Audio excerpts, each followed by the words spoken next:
Hi every one. നിങ്ങളുടെ English വൊക്കാബുലറിയിലേക്ക് add ചെയ്യാവുന്ന 5 വാക്കുകളാണ് ഞാനിവിടെ പറയാൻ പോകുന്നത്. ആദ്യത്തെ വാക്ക് oops. Oops is said when you make a small mistake.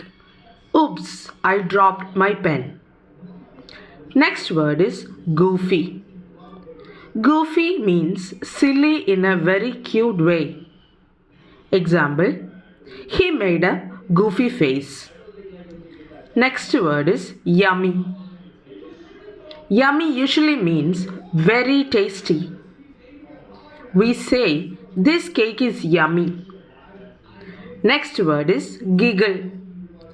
Giggle means to laugh in a small silly way. The children giggle during the movie. Next word is clumsy. Clumsy means always dropping or breaking things. I'm so clumsy today.